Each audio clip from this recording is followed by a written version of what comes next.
girl took just one glance at the strange painting hanging on the wall, and she unknowingly uncovered a mystery that had puzzled people for centuries. Every former mayor in the portraits was holding the exact same metal box. It looked almost identical to the one sitting in her own home. Without hesitation, she rushed back home. She found her little sister treating the metal box like a toy. She quickly pulled her sister away from it. Then she asked her grandmother what the box was actually for. But her grandmother had become too forgetful to remember its purpose. She only knew it was incredibly important and should never be thrown away. With humanity facing extinction, scientists brought together the world's brightest engineers. Together, they built an underground city called Ember. But the city had only been designed to last for 200 years. Once that time was up, everyone was meant to return to the surface. They hoped the Earth would have become livable again by then. The only way back to the surface was locked inside a specially designed metal box. The builders programmed it to open automatically exactly 200 years later. Each mayor was entrusted with protecting the box, passing it down from one generation to the next. But the 7th mayor died unexpectedly. The box was forgotten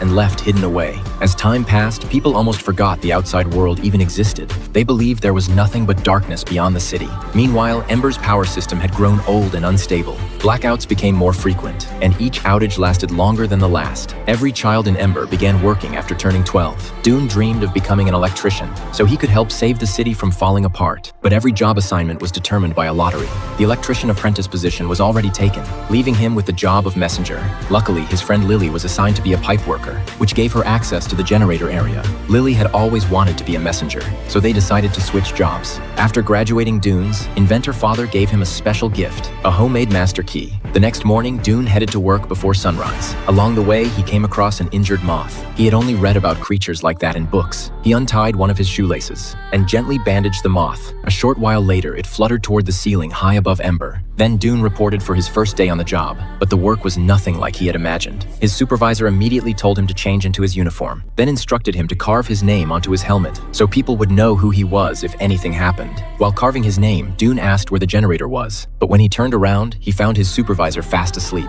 By the time the man woke up, work had already started. Dune could not stop thinking about the generator. While his supervisor was dozing, he secretly took a map of the city. As he searched for the route to the power station, he noticed a passage that had been deliberately erased from the map. Curiosity got the better of him, so he followed the hidden passage deeper underground. Eventually, he discovered a concealed room, but the door was locked tight. With no way to get inside, he had no choice but to leave. Soon he found another unusual passage. He climbed up a rope and ended up inside Ember's food storage warehouse. The shelves were already running dangerously low, even though the mayor had recently assured everyone there was plenty of food. Just then, the warehouse manager showed up. Dune quickly claimed he had gotten lost. The manager jokingly told him to get lost again sometime. Lily finally got the messenger job she had always wanted. There were no communication devices anywhere in Ember. Every message had to be delivered by hand.